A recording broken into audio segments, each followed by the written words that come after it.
In this episode, we're going to talk about a trip to the emergency room, financial shocks, and a new tax, an old tax, on the poor.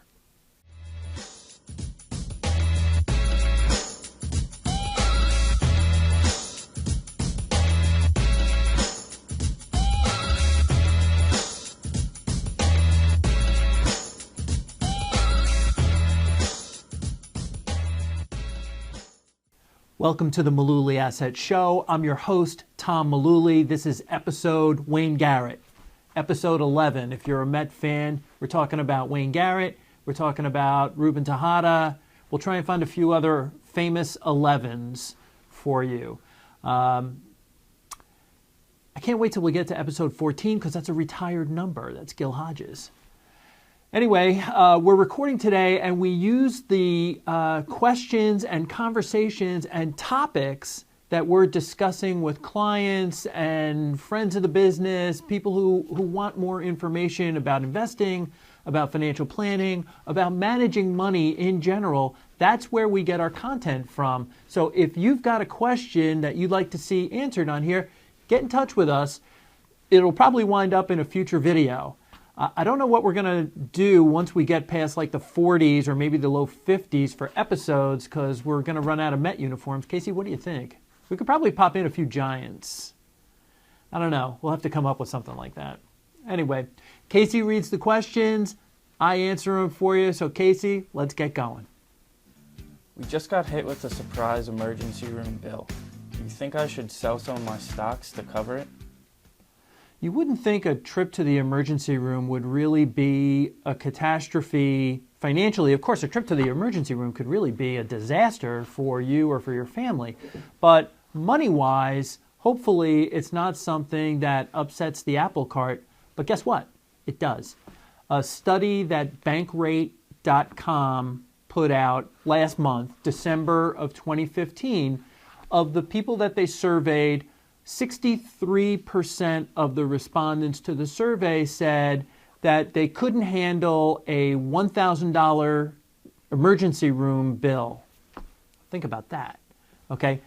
If you've got kids, stuff happens all the time, and the cost isn't getting any cheaper. So a trip to the emergency room can be, if you're, a football player on the Giants, it could be really bad. If you're, just normal American stuff happens. You have to be prepared for these things. They also said that in addition to not being able to handle a $1,000 emergency room bill, it gets worse. They said most of them wouldn't be able to handle a surprise $500 car repair bill. Okay, now let's think about this. What costs $500 on a car? Brakes? 4 tires. There's some pretty basic things that you're going to need with your car that with labor could wind up costing you $500. We talk all the time with our clients about having some kind of safety net. You need to have this before you begin putting money into long-term investments. You'd hate to just the analogy I use is you wouldn't go outside and plant bushes and then a month later rip them up because you need the space for something else. Same thing with your investments. You wouldn't be putting money away long term and then 6 weeks from now need them because something suddenly came up. So you really need to have that emergency fund, that nest egg set aside for things, because things just happen and they happen every single month. So we do spend time on these videos. We spend time talking with our clients about what are you doing in terms of having money in the bank at all times. Have that safety net. It's really important. Casey, what's next? What are the chances that I'm going to have a financial shock this year? I'd rather keep my money invested for the long term.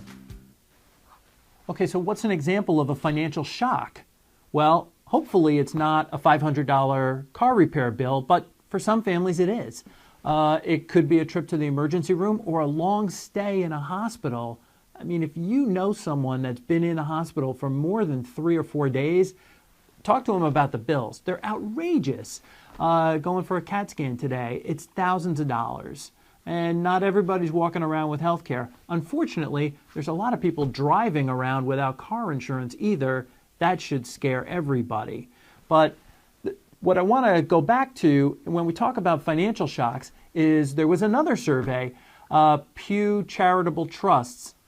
They had a survey in November of 2015, not too long ago, and they found that 59% of the Americans, 59% of the people surveyed reported at least one financial shock in the previous 12 months.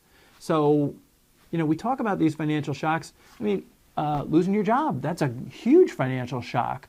Or someone in your family getting disabled, hurt, out of work for a while. I mean, things happen. So this kind of ties in very nicely with the first question that Casey asked about having money set aside as a nest egg, have it, as that rainy day fund, that emergency stash of cash. It really is very important. You got to have at least a couple of months of expenses set aside before you can even think about investing.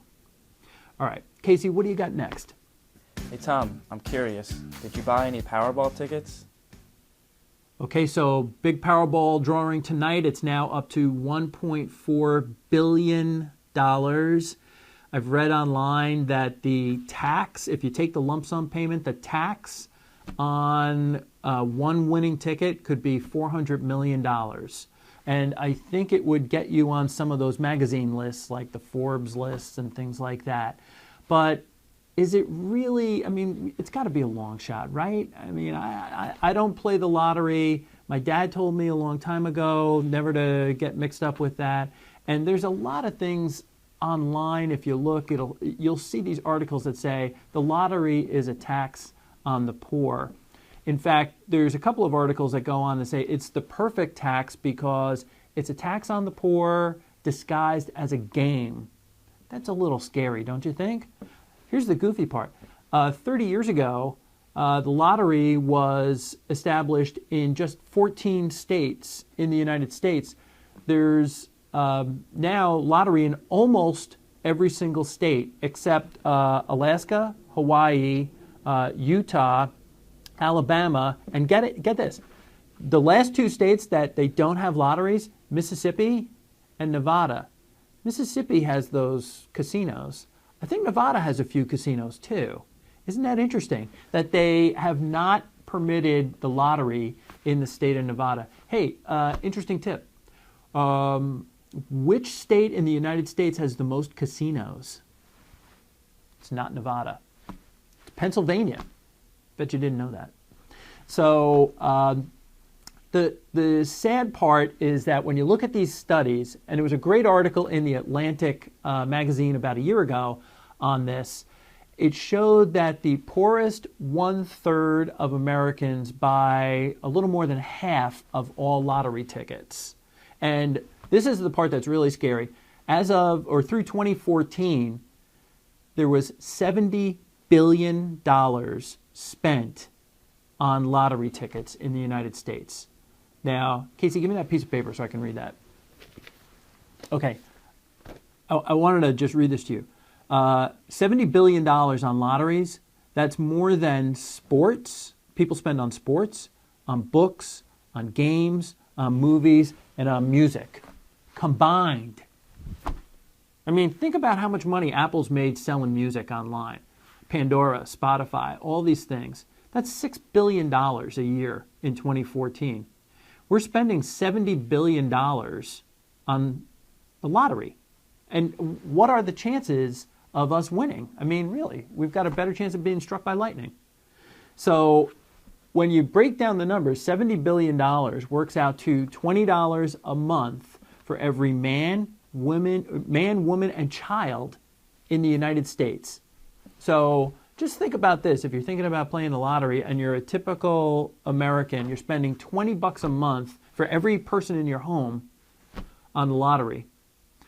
If you've got a family of 5, you're spending $100 a month. That's $1,200 a year on lottery tickets, you could take that $1,200. I'm not exactly sure of the airfare, but from here in New Jersey, you could go down to Florida for a couple of days. I don't know about you. I think I'd have a better time than ripping up some lottery tickets. So we talk about things like investing and managing money and preparing for the future. This is unfortunately a way that money kind of slips through the cracks. It's with things like lottery. So be careful. If you've got questions that you'd like to see discussed on these videos, get in touch with us. You can catch up with us on Twitter or email us, or for goodness sakes, just call the office. Anyway, thanks again for watching. This has been episode number 11. Don't forget to subscribe down here. Now, who's going to be number 12? Episode 12. John Stearns is one guy I can think of. We'll come up with some other Mets for the next episode. We'll see you on that one. Thanks for watching.